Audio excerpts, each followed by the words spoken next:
Life isn't perfect, and neither are we. Nope. But we know how to face our fears And have some fun. and talk about all the messiest things of life. Like the messiest things. Get connected to yourself, get connected to others, and get connected to the life right in front of you.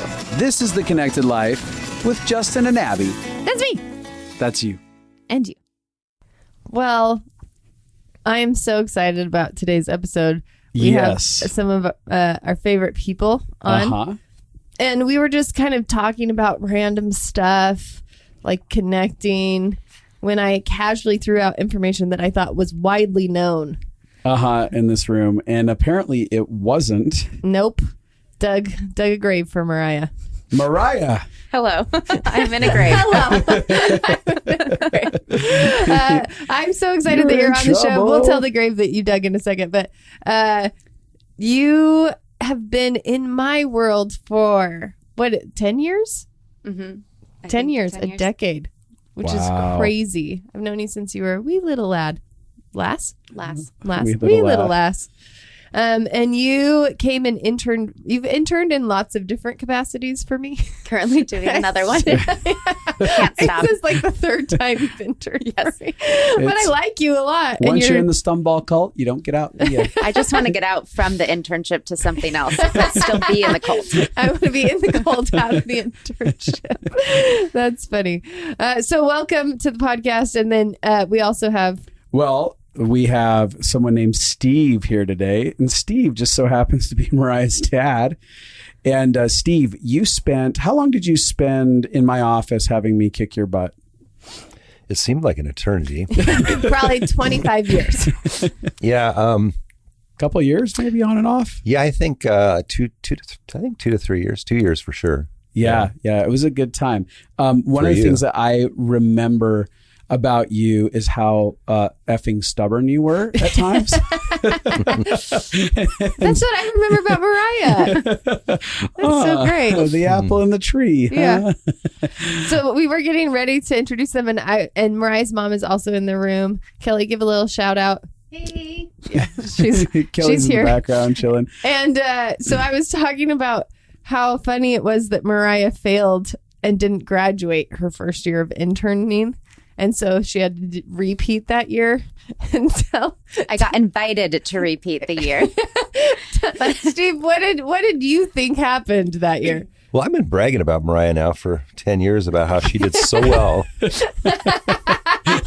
in Abby's program that Abby invited her to do a second year.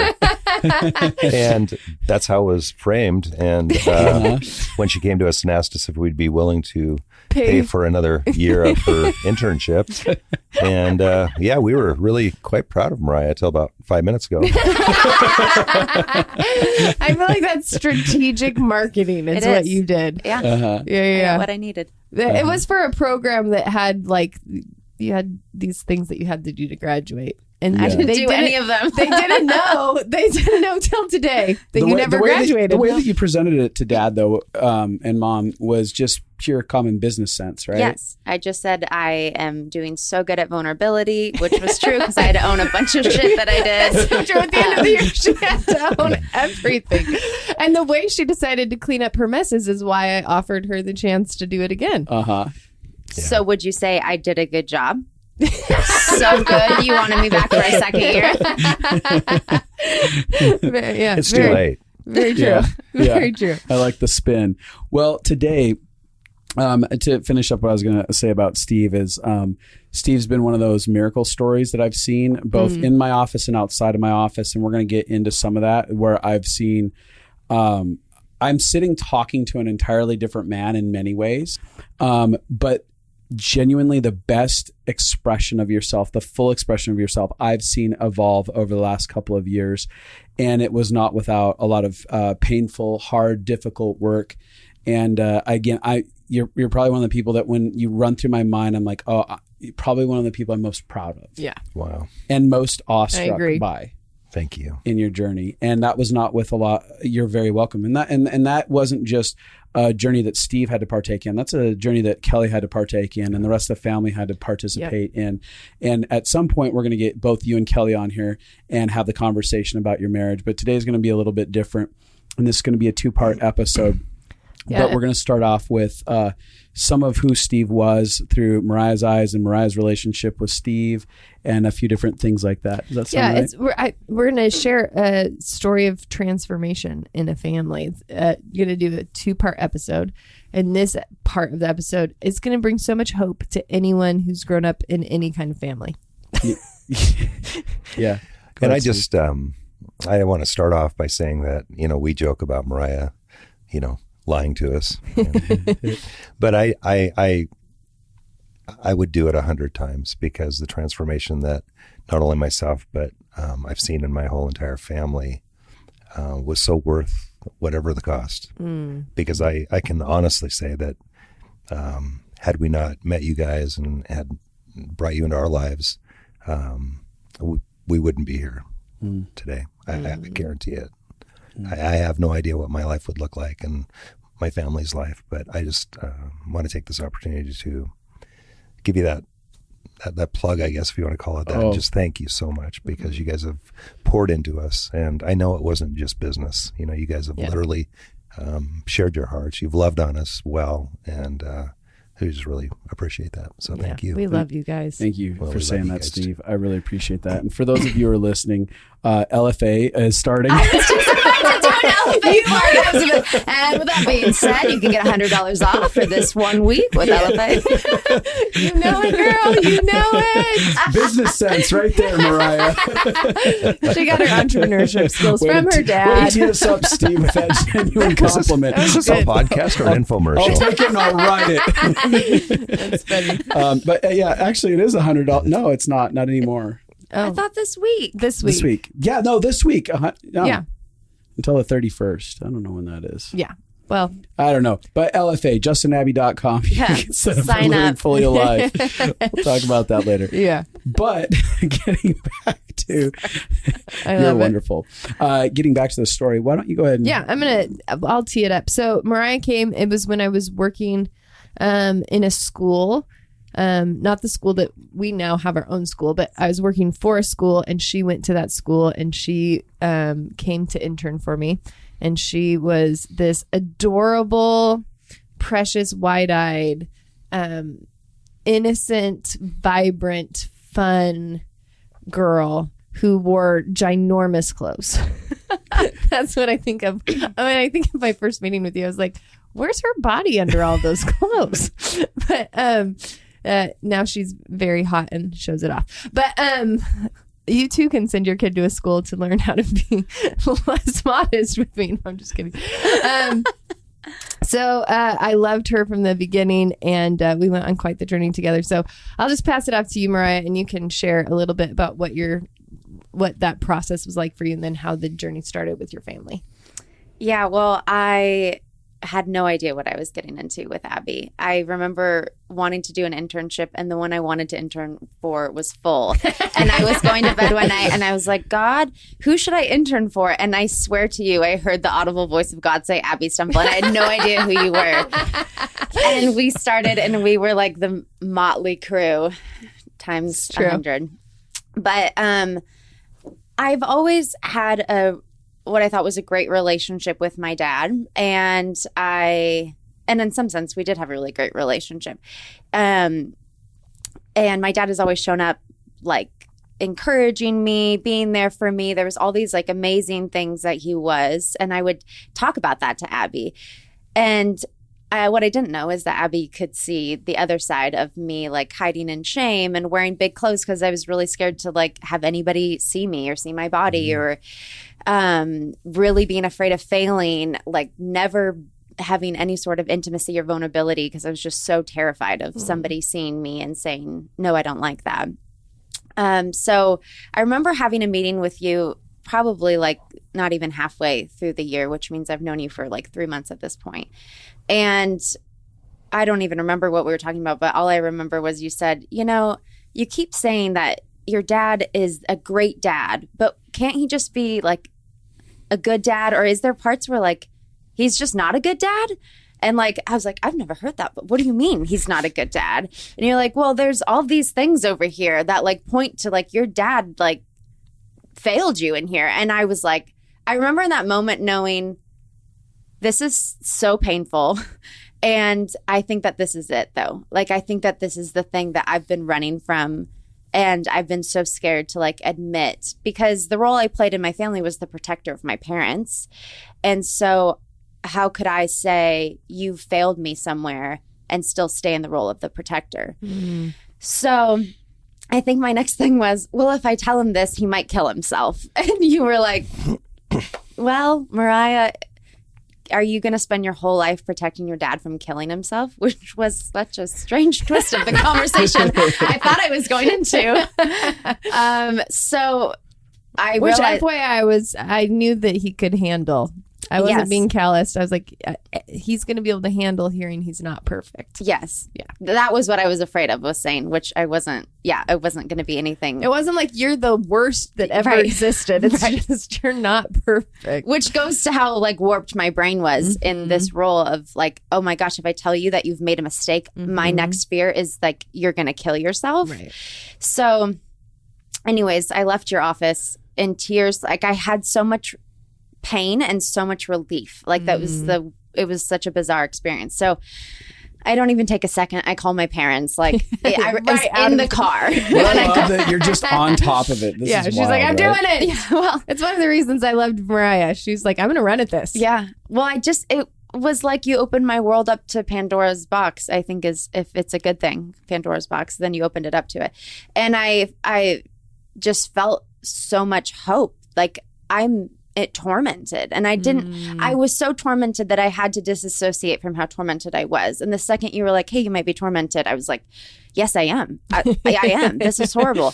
Yeah. So I called them and I was like, hey, listen, don't kill yourself, but I got to talk to you about that. Did you say that? No, I didn't. That'd be funny. But I said that our relationship is unhealthy, and I think you've been using me to get some emotional needs met, and I have to figure this out because I can't stay in the middle of your relationship with mom, and I can't be the counselor, and I can't be these things that you guys have put me in this role to be. So I'm going to go on this journey. If you want to join me, I'd love that. I'd love you to get to be a part of this. So let me know if you're in. If not, like, I can do it on my own. Wow. So what did you feel, Steve, in this call? This is an out of nowhere call. You know, I don't honestly remember. That was a long time ago, but that's fair. You know, I think, I mean, I know feelings that I had subsequently, and I can't even remember. So I hadn't met Justin at that point. And so this is something that, you know, was completely foreign to, I mean, I clearly came from a home where, you weren't really allowed to feel that, you know, you just sucked it up and you just moved on. And that's the way I grew up. But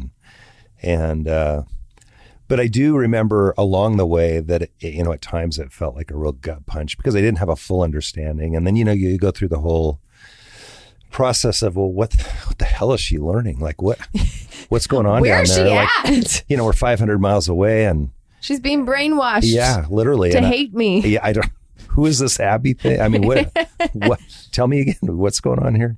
And I'm like, how is our relationship not perfect? How am I not how am I not the perfect father? And, so we have 3 other children, and the other 3 are adopted. Mariah's our only natural born child. And so I probably don't want to get into this whole thing, but right now, but I did have I feel like I had a special bond with Mariah from day one.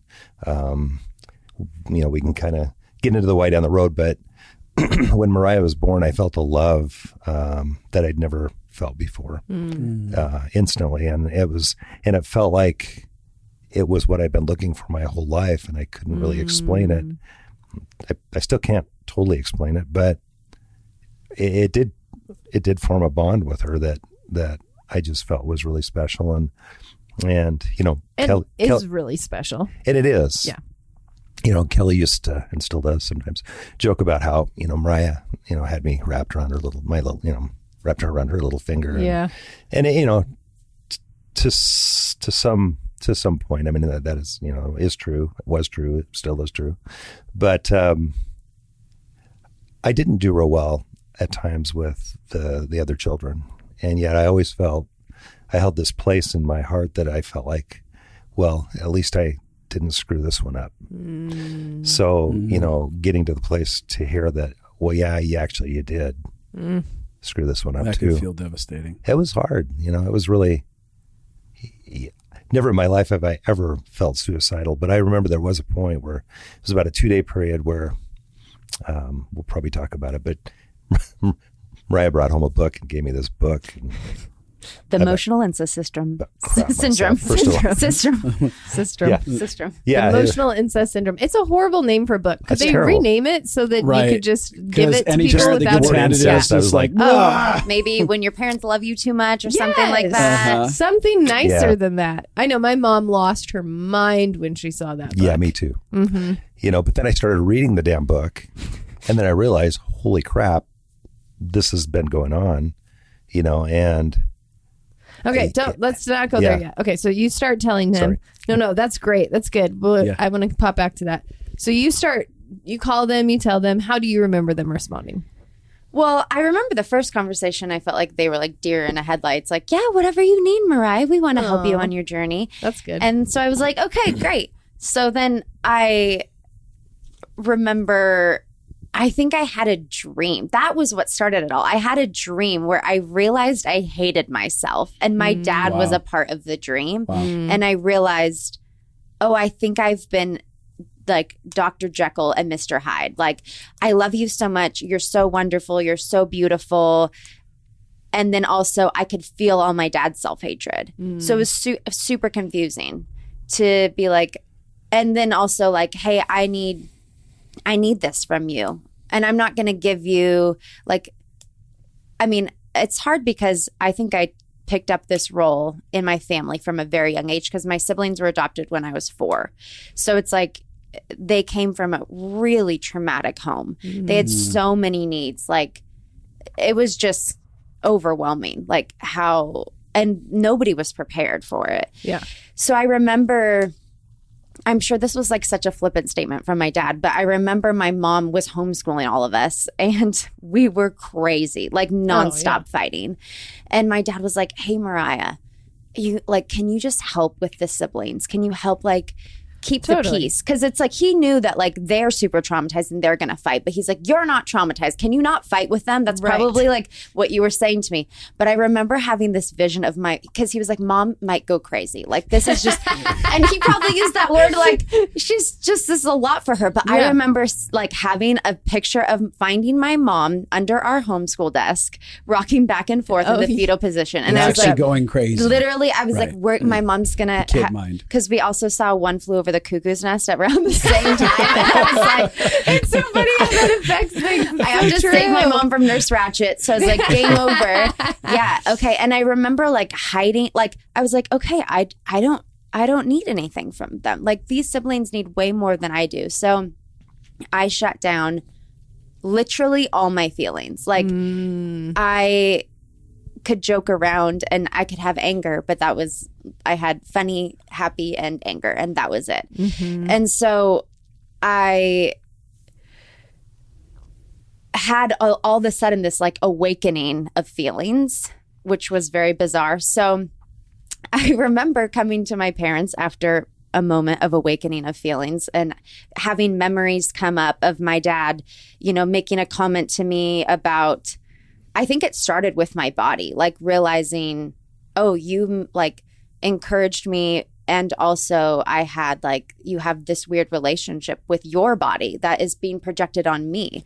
Yeah. And so which happens with every parent. Oh my, yeah. Yeah.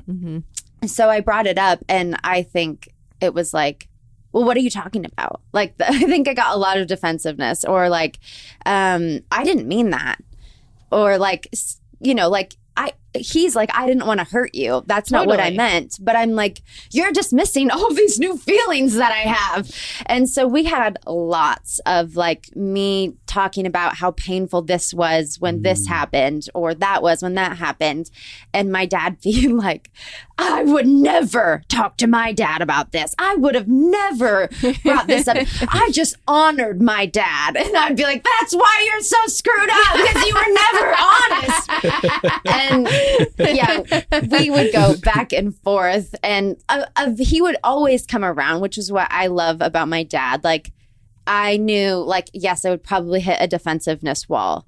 And it really made me upset. But I knew that eventually he would soften and he would be like, okay, I don't understand, but I love you and I want to help you. If you feel like this is what you need, I'm going to do my best. Yeah, that was my impression from being around the thing, was that it wasn't necessarily easy, but he was always in. Yeah. Mm-hmm. Like, he was like, I'm going to do this. Do you remember, Steve, by any chance, like, were you feeling a lot of shame initially, shock? I know you talked about like, hey, this is the one kid I didn't screw up. And then it's like, oh, maybe I did screw up too. And like when she'd bring these things up, do you remember having the emotion of like, oh God, I failed. Okay.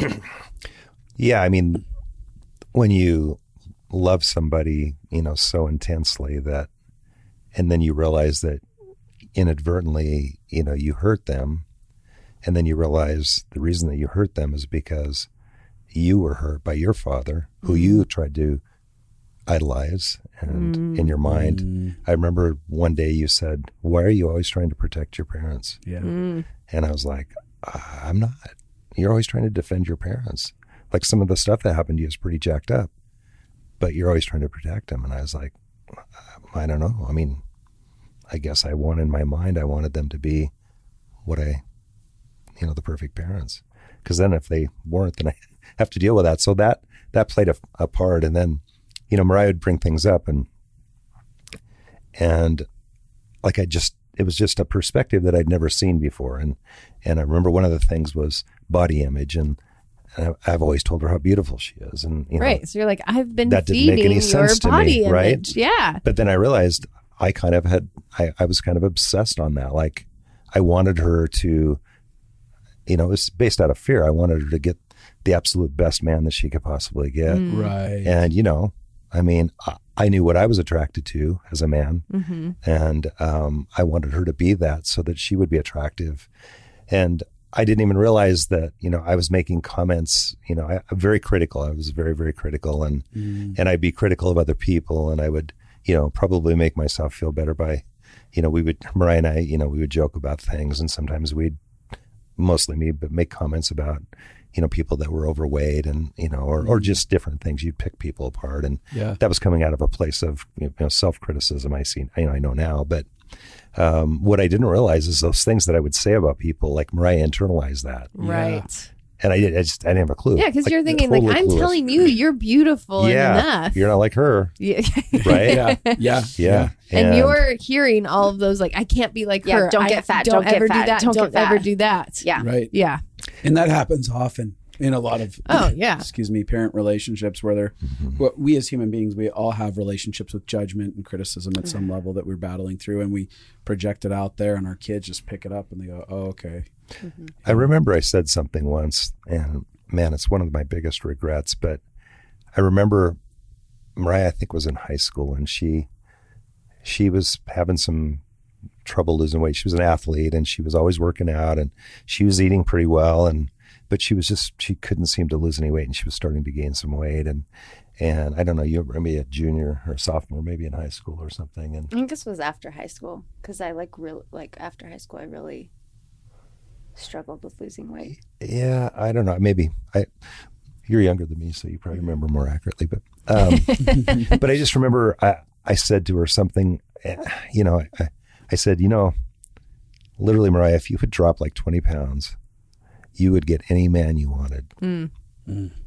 Thinking, I'm helping you. Totally. What an idiot. Well, it's a logical thing. It's a logical man thought.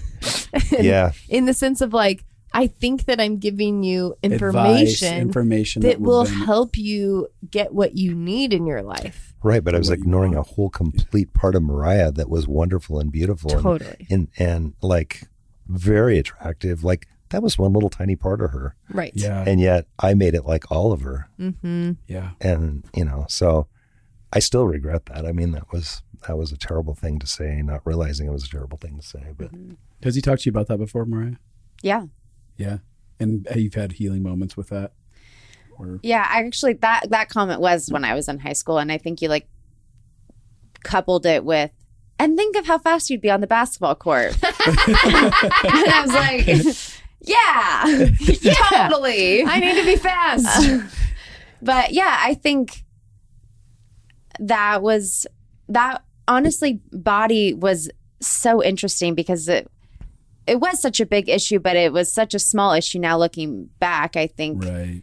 But it was the gateway because it was the one thing that I'm like, no, I have a problem here. Like, it was the one thing where Abby could point to, like, you have a good body and you literally wear giant baggy clothes. And my thought process was, if I wear these, I'll look tinier? No, I'll eventually lose weight. And then I'll wear like tight fitting clothes. And so no one will ever have thought that I was fat because being fat was the worst thing you could be. Wow. So that made you disgusting and like really undesirable. So I was like, no one's going to find out that I'm disgusting and undesirable. So I'll wear these clothes and then I'll lose weight. But I couldn't lose weight because I had a thyroid issue that I didn't know about. Yeah. So it was like, we tried like all sorts of crazy diets, the HCG diet that put me into like menopausal hormones that I had to come back from, like all in the name of like, I just want somebody to think that I'm lovely. Mm-hmm. So yeah, I certainly did go on the journey of that. And thanks to Abby, she would bully me into wearing tight clothes. I still feel bullied. Like I literally, every time I'm around Abby, I'm like, I have to wear something tight because otherwise she's going to be like, that's big. Meanwhile, you're in a giant Sherpa sweatshirt. That's funny. I did. And I talked to so many men who had married bigger women, and I was like, tell me what you love about her body, because I have to rewrite the narrative about what I think about bodies. Right. And I actually can't hold my body to a standard. Like, what if my body gains weight? Yeah. I can't. And it did gain weight and it did lose weight. And honestly, I lost like 35 pounds magically in a few months after I've spent my entire adult life trying to lose weight and literally killing myself and doing 2-a-day workouts and eating raw vegan and doing everything that I can. And then I decided I'm going to just actually accept my body and I'm going to just say it's good. And this is after like 2 years of intense like rewiring my brain and talking to my body and asking for forgiveness. And I went and I worked in an office and I ate Mexican food probably 5 times a week. And I lost 35 pounds and I didn't do anything for it. I just finally gave my body permission and it was like, oh, okay. Mm-hmm. So you're not going to punish me anymore. And that I think was like, and here's the, before you even talk about that, I just want to say your body was the gateway to being a red flag that something was going on in your family. Absolutely. And it was the thing that was saying like something isn't right. Like your self-hatred for your body was the only thing that enabled you to actually see that there was something going on here. Yes, because I had a really intense case of high-low confidence, or what do you call it? Yep. High-low self-esteem. Yes, I felt so confident. People would come up to me all the time and be like, how are you so confident? Like, you are the most confident person I know. And I'd be like, true. Great. I am literally dying inside. And I literally feel like Will Ferrell, like, what do I do with my hands all the time? And I felt like kind of a fraud because I thought that's maybe what confidence was that you just pretended like you didn't care what people thought. But I did really care. So I wasn't really convinced on the low self-esteem, because if you had ever asked me if I had low self-esteem, I would have said no. But the body thing I felt really tormented about that. So that was the like canary in the coal mine that something was happening. Yeah. And also it was a thing that every person in my family could say, yeah, we have a problem with this. Right. Like we could point to the way we talk about our bodies. We could point to the way we like shame each other if we go and get ice cream. Like that was easy to look at and have buy-in there. So that was actually thankfully, the thing gateway. The gateway. Go ahead, Steve. Were you going to say something? No. Okay. Mariah, talking about some of that inside of the family, would you mind sharing a bit more, like, what was your experience inside of the family? Because you're kind of talking about some of the exchanges with dad, just with weight and stuff. But as you began to have this aha of like, oh, there are real problems, both in my relationship with my dad and how my dad interacts with the entire family, what are some of your observations that you noticed? Well, that you had to start coming to terms with. Yeah. Well, I think because we adopted, I'm still the third parent. My parents, I didn't adopt anybody. My parents adopted my siblings. And I really did instantly pretty much become the third parent. And whether externally assigned or internally assigned, it just happened. Yeah. And I even had this conversation with my mom the other day. Like, I presented myself as the kid that was fine and I am capable and I want to handle this. Yeah. So my little sister, who's only 8 months younger than me, like, she wanted my mom to wipe her butt whenever she'd go to the bathroom. And I'm like, no, I'll do it. I want to do it. I want to do it. I want to step in. I want to fill this role. And so I became the third parent and they let me. And I think we're so overwhelmed. They're like, finally something we don't have to take care of. We can just enjoy Mariah. Sense. Yeah. So that was the comment I got from my parents all the time. You're just such a joy and delight to be around. What a good thing for a parent to say. Totally. But I don't have any needs. So my brain's like, well, this is you just, the reason they like you, is because you're a delight and you're easy. And they would have so much stress and then get to hang out with me and I would be the stress-free one. So I began seeing that cycle and seeing like that my dad really did. There were times where he would like use me for comfort, for like reprieve from like, oh, I just need to de-stress. Let's go on a drive. And, let's go hang out because you're easygoing. Yes. And so. And I relate to you and it's just.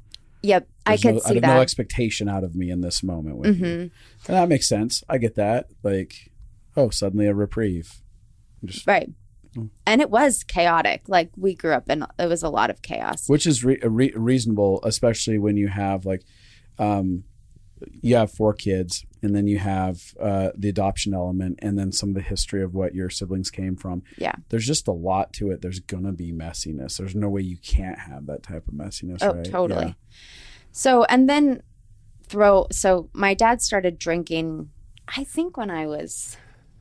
Yeah, you would have been in Alaska? 10, 9, 10, yeah. Which was so weird because he'd never drank until I was about 10. And I remember you being in the office in Alaska, in our home office. And I remember you having a glass of wine and feeling, uh-oh. Like, and you were never drunk in front of me, but I just remember having the like, uh-oh feeling. And then that got worse and worse and worse. We moved from Alaska to Washington when I was 15. And by that point, like, he was a very full-blown binge, like, drinker. And that was also super confusing because you have to lie to yourself to be a binge drinker. And so he would, like, be like, I don't have a problem. See, look, I can go 3 months without drinking. And then... Yeah, that makes sense. Then he would, like, be a crazy drunk for, like, a week straight and drink every single night and, like, get blackout drunk and say horrible things. And so there was like this confusing element because when he's not drinking, he's the best. Like he's so kind. He's so wonderful. He's so encouraging. And then he drinks and it's like, who's this new person? Which so many people have experienced that in their families where all of a sudden the new parent comes out. Yeah.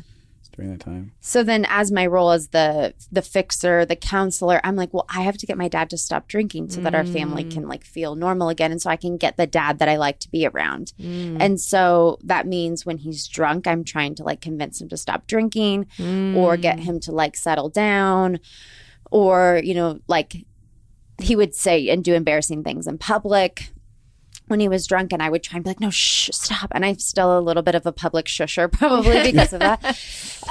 So public I think, shusher. Yeah, sorry, I hate it. But yeah, getting to see those things, like seeing the codependency that I had and that all of us kind of had. Like I don't know that I think codependency, I know that codependency isn't just from addiction and being in relationship with people with addiction, but it's certainly exacerbated our already, like the codependency we already had in our family. Yeah. I'm sure that there's more things. That's great. Steve, what do you feel like when she's recapping that, and what was the experience like for you? Like all of a sudden you get into the alcohol. Was there a reason? Are you aware of like, why did I start drinking or? Well, I drank quite a bit, growing up. Actually started drinking when I was about 13. Wow. I would sneak alcohol out of my parents' liquor cabinet. Wow. And then refill the bottles with water. Yeah. I did that to all Grandpa's their friends cabinet. are like, this is not great. Like, I can really handle my liquor when I'm around the van. Anyway. I can really hold my liquor there. That's funny. But they're dead now, so they can't come back on me. But and I just remember I drank quite a bit, all the way through high school and into college, and actually really surprised that my wife married me because she got to see me at my worst and still hung in there. But and then I just one day decided to just stop, and I didn't drink for I think 13 years. Wow. Yeah. And then I went to the doctor, and he said, you're kind of getting to the age where you're going to start having the top three, high blood pressure, high blood sugar, and high cholesterol. He goes, but if you'll have a glass of red wine every night, he goes, that really helps. So I came home and I told Kelly, hey, I got a prescription from the doctor. Wine. From the doctor. Yeah. He was a Christian. Totally. From Oral Roberts Medical University. Yeah. So you had all the, I threw that in there because I knew that would be a good. Listen, it's fine. It's fine. This guy says the Christian guy told me I could do it. So I did. I started with a glass of red wine, and it was great. It was really good. That things were really stressful around the house, and I'd come home after working really hard, and Kelly'd be in tears because, it'd been a shit show at home, and I'd have a glass of wine, and it was fine. Everything's fixed. You go do what you got to do, babe. Have some of this. Let me take care of the kids. You go have some you time.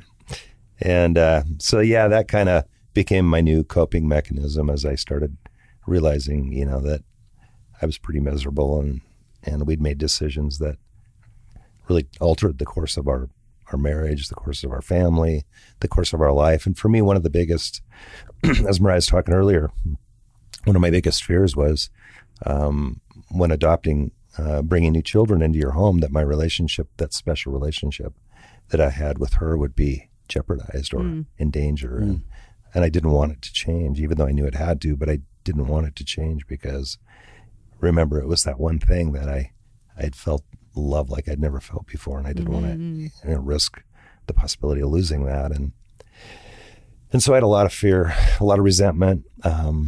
We had Mariah, we had trouble getting pregnant again, and so we decided to go down the path of adoption. And I don't know that I was fully on board with it initially, but kind of went along to get along, so to speak. And it's kind of I guess probably looking back now, it was a lot of codependency. I wanted Kelly to be happy, and totally, and that's what she really so desired. And she had such high emotion around the fact that we couldn't have a second baby, and so this was a good solution. And my motto was always, well, how can you go wrong doing the right thing and doing a good thing? And so, and today, of course, I am so glad that we adopted these kids, because we absolutely adore them, and we now have a new grandbaby as a result of one of them. And we're absolutely totally head over heels in love with her. So anyway, it all worked out. But yeah, I had a lot of fear and anxiety about that, and about my relationship and losing that with Mariah. And I think there's something interesting to know. How would you, especially when it comes to Mariah and your unique relationship that you had with her and the feeling loved by her and stuff like that. But when we look back at your history, would you say that you were a surprise to your parents? A surprise? Yeah, I think that would be an adjective that would be fairly accurate. More like oh my effing God, we are pregnant with, and I'm in my 40s and I can't go to my son's wedding because I can't go pregnant. Yeah. Oh. My mother was so ashamed. Oh my gosh. Tons so of ashamed. Shame and I heard it. that my whole life, they used to, my dad was a jokester, kind of like I am. And, he would joke about, me being an accident and, so, I grew up laughing about it as well. But then at times though, things wouldn't line up and the things you see are like, well, wait a minute. Like they want to retire, but I'm 11, and so, they retired when I was 11 and they wanted their lifelong dream was to travel around the United States in an RV. And so guess what I was doing at 11. Wow. And, but that had its own set of issues because I was forced to get rid of everything that I owned with the exception of a little box of stuff, and so I literally had to get rid of everything to go on this road trip for a year, traveling around the country in an RV. Friends included, all the attachments everything. At a young age. Yeah. Like you lose all those attachments. Lost everything. And so you already, the reason I'm bringing this up is you already come into an environment that the energy that you feel is unwanted. Yeah. And I think that in some ways, when you saw Mariah, you saw yourself in Mariah. It was, there's the little boy. I'm saying unconsciously, the little boy that never got loved. There's an element of, I'm gonna love this boy or this what baby Mariah the way represents, the way that needed. Yeah, and also the love that was freely given back, that there wasn't any. It was children's love is unconditional towards parents, right? But there was the element of something that it doesn't feel like you got, that suddenly your heart gets activated in and like wants to give that away to, and it's just very interesting. Looking back, I think that this might sound kind of odd, but I feel like, because I did have this underlying feeling of not being wanted, or I shouldn't have been here. It was a mistake. I was an accident. I think part of my attraction to the feeling of love when Mariah was born was that somehow it legitimized my place on the earth, because now I'm a father, and she definitely was wanted. Yeah. Like so wanted. Like we prayed and prayed and prayed that we would get pregnant. And she was kind of a miracle, and kind of the way that she, ended up coming into the world was kind of a miracle, and kind of the stars all kind of aligned.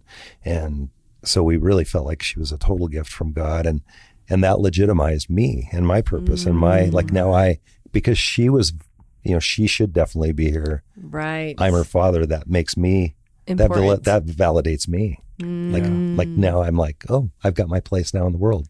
Nobody could ever come back. Yeah. Nobody could ever come back and say, well, you shouldn't be here. I could look at her and go, what do you mean I'm not supposed to be here? She's supposed to be here. I love that. And I created her. Yeah. That makes so much sense. And I think that's probably a huge key for people to understand, is like, oftentimes it's easy to judge ourselves and others inside of our process. But until we really know this story, like the deeper that we dug into your story, I'm going, Steve, there's so much of your life says, I am unlovable. I am not worthy of being here. I don't deserve anything good. And there were so many moments of rejection that were perpetuated by the voice of accusation inside of your own head and heart. And that was something that you weren't really willing to look at the reality of that. You were coping with it through a lot of things. And even as messes start to unfold inside of the marriage and stuff like that, there's not tools that you were initially equipped with, even to, it's not like, we're in a culture of emotional health and there was something freely given. It was probably like people who go to counseling are nut jobs. Right. From probably your parents' perspective, or that generation. Not at all. Counseling, no, that's for crazy people. Right. Yeah. And there's turns out it's kind of true. And I know that there's a lot of people like in your age category, they're probably even listening today and probably potentially have their own judgments or their own fears inside of it. But I watch, and I know initially the resistance. And if you don't mind, is it okay if we talk about the resistance? Go ahead. Because there was a lot of resistance, it felt like, when you came into my office. Do you feel like that's true? Yeah, I think there came a place where I felt like I had to show that I was putting in an effort. Right. And when Mariah suggested that I meet with you, I was like, if that makes you happy, then I'll do that. But I didn't really want to be here. Totally. It was in this room. Yeah. I know. And I walked in and it was kind of cool. And I was like, okay, well. And, Mariah was telling me how wonderful you were and everything. And, and you are. I'll take it. Yeah. You were a cool guy. We talked cars. We had some, just kind of BSing around and stuff. But looking back, I realized, you were very intentional about, what you were doing and with me and helping me walk through that process. But yeah, and I'd go home. Of course, Kelly wants to know all the deets. It's like, well, what'd you guys talk about? It's like, well, I don't know. We talked about cars and stuff. Kelly's like, this is a weird counseling. I was going to tell her that we talked, that all my problems were because, she was insane and I just couldn't live with that anymore. And it led me to drinking. And, she made me drink. Yeah, she made me drink. And, there's no ownership. Like, it's not my fault. Like, I'm just going along doing my job as a great dad. And yeah. One of the things that I did notice is that there probably wasn't a lot of ownership that I noticed first at all. And it did feel like a lot of blame passing to the world around you and stuff like that. And I think that when we are in so much pain and we already feel so fundamentally flawed, that it's so hard to say, there's one more problem about me. I already believe I'm so effed up. I already believe that I'm such a mess. Like at the core of me, I'm disposable and messy in a way that's unredeemable. So I really don't want to go down the path of acknowledging the reality of the weight of that pain. Right. And at that time too, I was, I was still of the belief that, I was kind of a crappy husband and I was a crappy dad sometimes to, my other children, but, I'm still dad of the year with Mariah. And, I think that I still was living under that mirage that. Right. Hiding behind that. Yeah. So to try, I guess my point in making that comment is, to acknowledge and admit that, I had even screwed that up was just almost too much to even. Made you feel like bear. I screw it all up. Yeah. Like apparently I'm a total freaking failure, I thought, well, I always held on to that like one thing, like that was my diamond in the like the one thing that I've done well. I've been a great dad to Mariah. Yeah. I've been a great dad. I've tried to be a good dad to everybody. I've tried to be a good husband, but I know for a fact that I've been a great dad to Mariah. Like that's how I felt. Did you find that as the great dad bubble was being broke, like that'd be devastating? Yeah. Yeah. I remember this one time, and I think it might have been around the emotional incest book when I realized. We'll give context. I suggested Mariah read a book called Emotional Incest Syndrome. It is about, I think it's like when a parent's love rules your life. And it's just about enmeshed relationships between, and it could be anything. My enmeshed relationship was with my mom. So it's not necessarily even male, female. Right. Your enmeshed relationship was with your mom. Yeah. So it could be any sort of dynamic, but it was very helpful in me understanding how I processed and whatever. So I had her read it, and then you gave it to your dad. Right. And when I first saw the title, I'm like, what are you talking about? Like, nothing could be further from the truth. Right. Because incest is so wrong. Right. Such a nasty, terrible word. And it is, but that wasn't what the book was about. And as I reluctantly opened the pages of the book and began to read, I was like, holy crap. This is like, oh my God.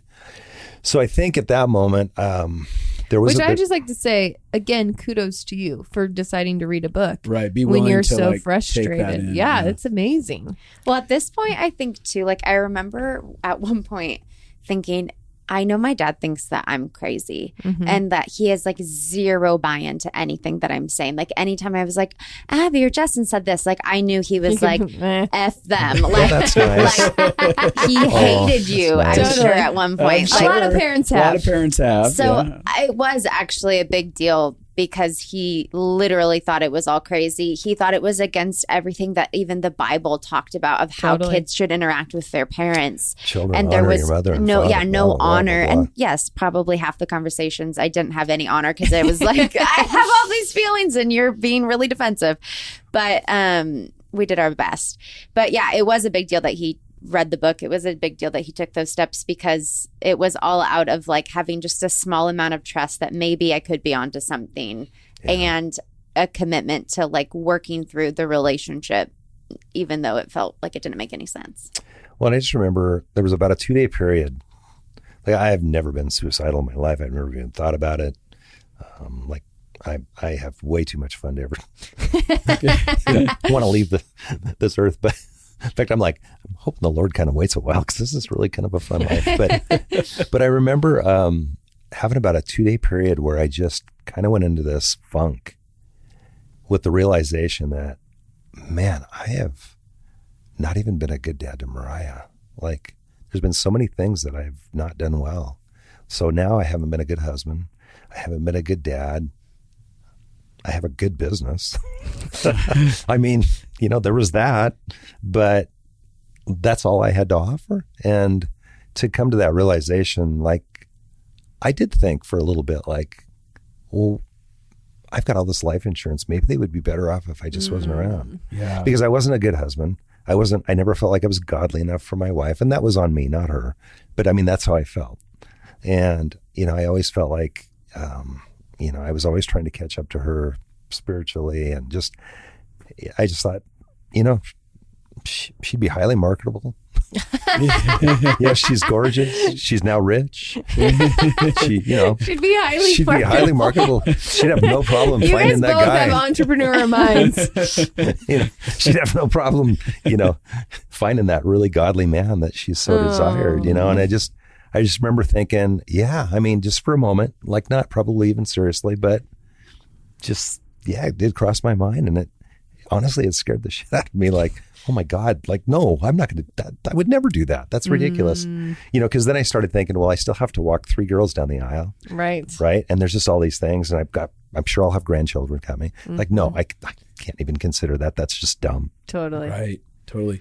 But it's a dark place we go to when we, like, our bubbles are burst. That we've held on to. And I think created our sense of value, our sense of safety, our sense of purpose, whatever it is. I think this can happen to anyone. Like, you can put your sense of value in a career, and then your career can change. Or you can put a sense of value in a relationship, and the relationship can change. I think humankind are built this way. We latch onto things to feel good about ourselves. To define our identity. And when we lose those, it feels devastating. And it kind of feels like you're lost. Like, now what? Now who am I? Right. If this is not the thing that defines me, who am I? And the cool thing is, the thing that you always thought, which was like, I've been a good dad to Mariah, you actually got to become because of, I mean, like, you were always a good dad. I think it's important to put nuance into this. Things are not black and white. It's not that we have good or bad parents. We have good parents who also can hurt us. And so, like, you were a really good dad, and you also hurt her. That's very human of you to do. But I think humans are so black and white. So parents are like, I'm either a good parent or a bad parent. Yeah.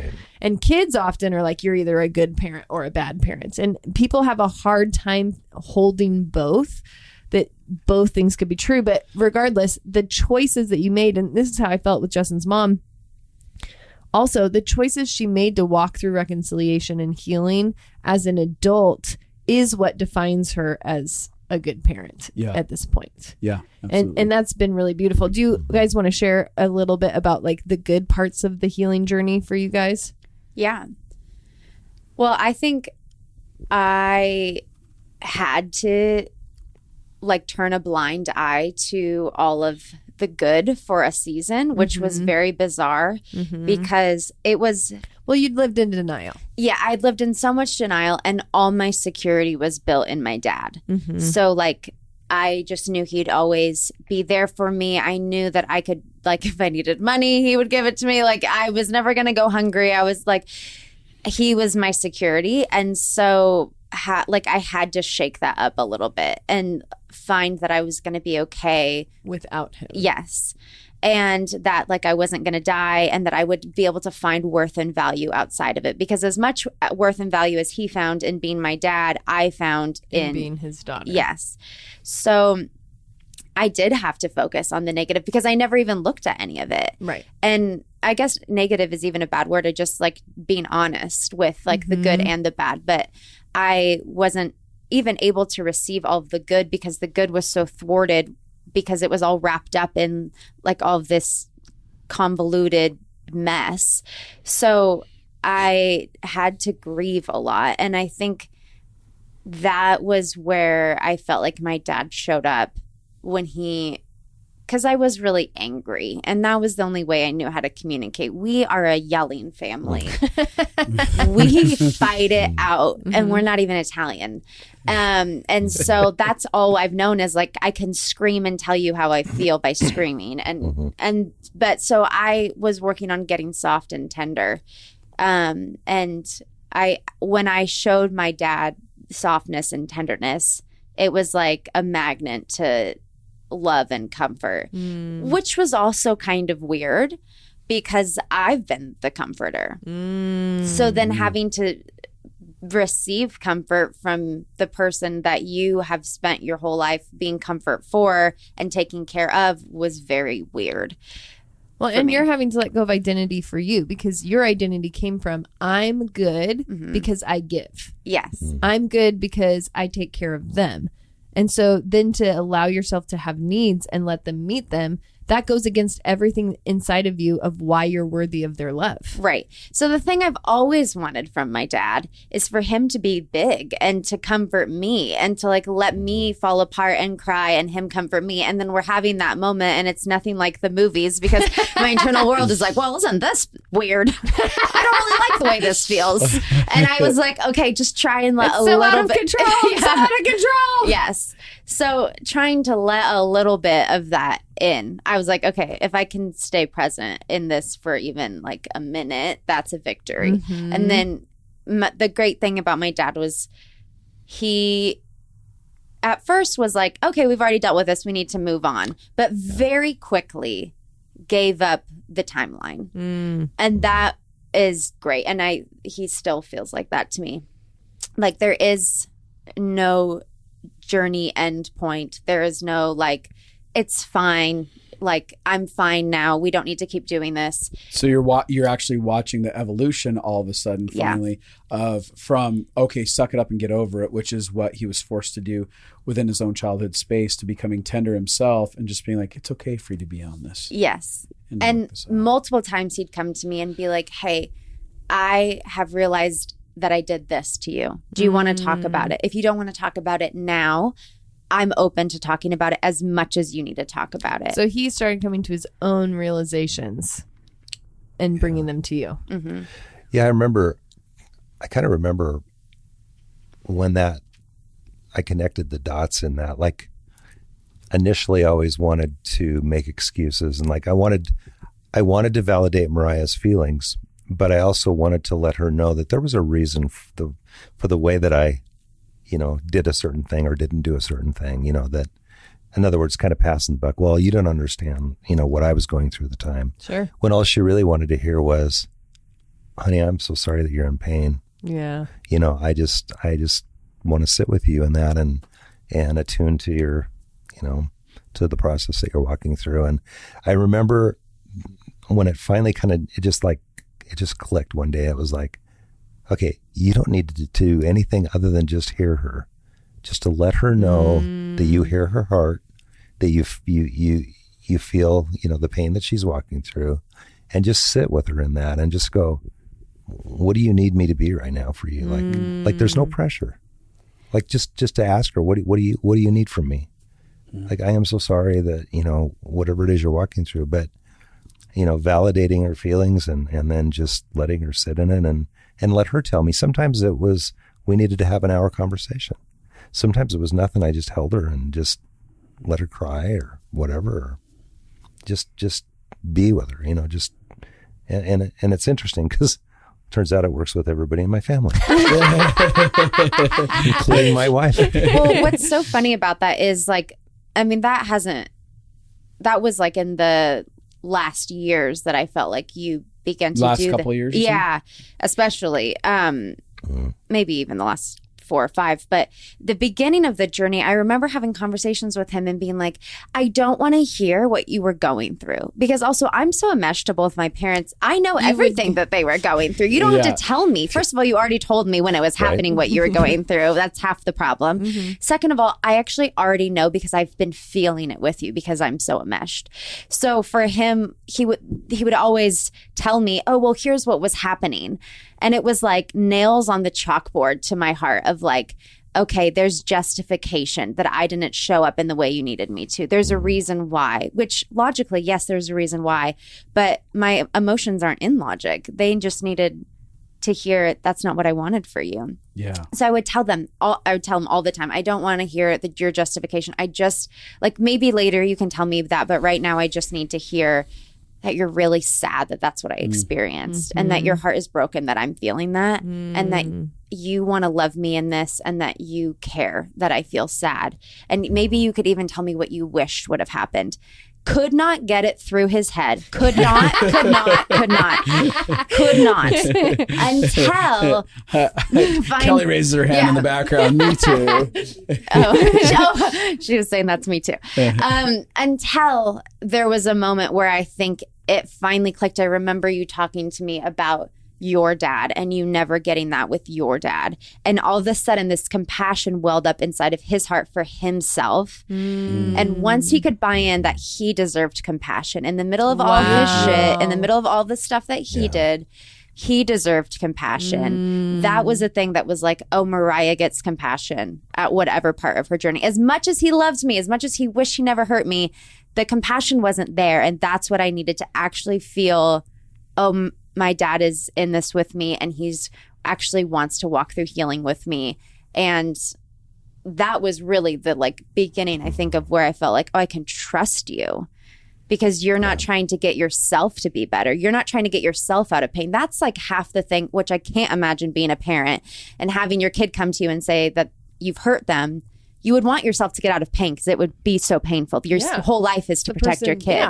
That you love the most. But I could feel that. You want to get out of pain. That's why you're justifying it. That's you want me to make sense of this so that you get to be out of pain too. And you had to get comfortable with letting him be in that pain, right? Consistently. Yes. Well, and I'm an Enneagram 8, so right, I'm a 7. I'm an M7 with a wing 8. Yeah. So of course I'm avoiding pain constantly. Get out of pain. Got to get out. Avoid it at all costs. Yeah. Well, and I actually think it's also very human nature to want to share our intentions because most of the time as kids we get in trouble for things we didn't do or we get misunderstood by people. The feeling of being misunderstood is so universally painful in humanity. Especially if we feel the sense of punishment coming from it. And it's just like, no, but if you really knew my heart, you wouldn't be punishing me. Even if you're telling me about your pain that you had with me, feels like you're telling me I'm horrible. It feels punishing even. And it's so devastating if I'm giving 100 points of energy towards loving Justin and he still gets hurt. Right. You're like, but my intentions. Which we've had that in our relationship for both of us. Absolutely. Right. I mean, it's very human. You can do everything you know to love somebody well, but your subconscious protectors are there or your like there's so many things that come into play and it feels so unjust to be, but all my effort is to love you. How are you still hurt? And so the ability to actually be like, it's okay if what you experienced wasn't what I was intending. And I just want to add this, and I guess you want to say something too, Steve, but I watched when your dad came into the office, and that was one of the biggest battles is trying to get you connected with compassion for the reality of your own story. And that was a hurdle that we were going over and over again as I watched sometimes the joking would trying to jockey out of the situations of the pain of the reality of this little boy that was going through stuff. But I knew that if you could actually connect with your childhood innocence, what that kid really was and the way that he actually was a gift and what he was worthy of, that if you could get into that connection and compassion for him, that it would overflow inside of all of your life because you'd be like, oh, everyone deserves this and is worthy of this. Yeah. And that's really just kind of what I wanted to say is that on that piece that Mariah brought up, having compassion on myself. And I think literally, and I know that's what you were getting at the entire, pretty much the entire time we were working together is to get me in touch with, little Steve and to get me in touch with, my heart, even back, way back.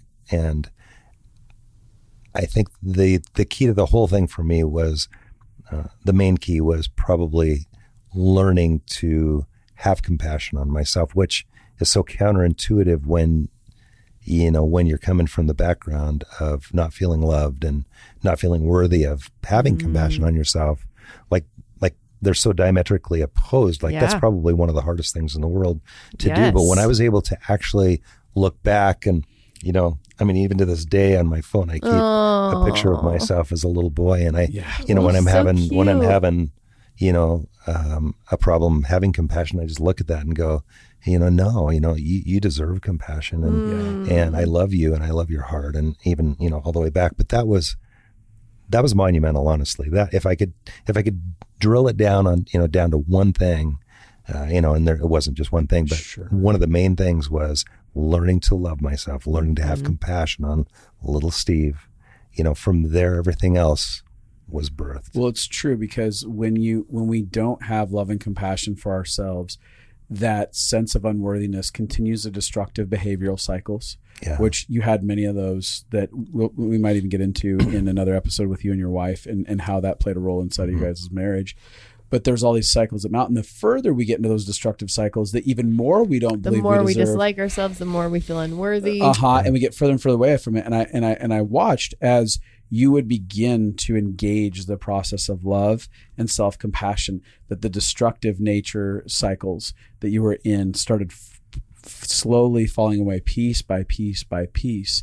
And it really is. And it feels counterintuitive, because we grow up in environments that say, hey, punishment is the way to resolve this problem that's here right now. That's or the way to get better, correction. and then you get love. Right. And then you get love in that. Which is like Mariah with her body. When I'm better, then I'll love my body.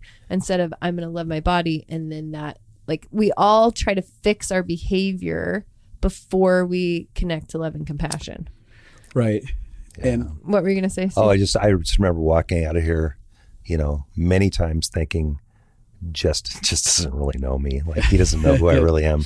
Like, once he figures out who I really am, he'll agree with me. Like, you don't really deserve love. I remember you feeling that. Yeah. This is one of the most common, I wish people talked about this more. To believe you're worthy of love is one of the hardest struggles. I always think this about, like, the gospel is so easy. You just believe that, like, that Jesus wanted to love you. He chose you. But that sounds easy.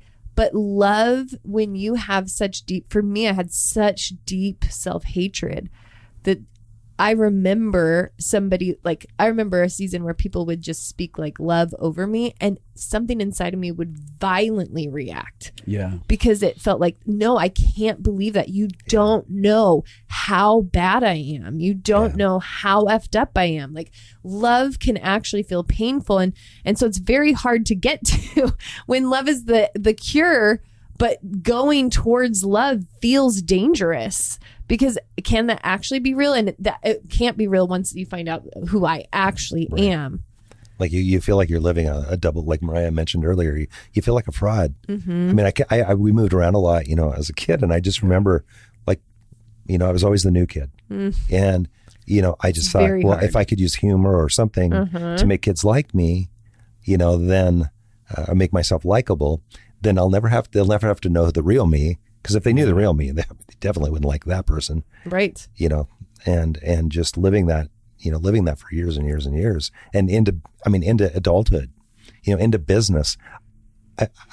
I mean, trying to get your identity into something at least, and attach it to something, and just pouring yourself into something where you do really, really well. And then you find yourself, you could be on a national stage somewhere, but, you realize, I don't know how I got here. Like, I shouldn't be here.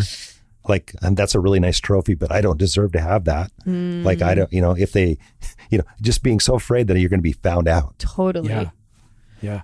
And I know we got to wrap this up, but it is the plastic mask we wear. And it's universally human inside of a fallen, messy world until we encounter the nature of love. And really what the work that you began to do that started with Mariah initiating things and you saying yes inside of that journey, and many of the things that you were facing even in your marriage, which we didn't even get into in this episode, but it was all setting you up for probably having the capacity to walk out another season of life that I don't know. I'm not quite sure how you would walk this next season out. And then this next episode, we're going to talk about probably one of the most painful situations that could happen within a family, that happened with one of your daughters and an assault that took place. And we're going to go into the details of the transformation that happened, because in a journey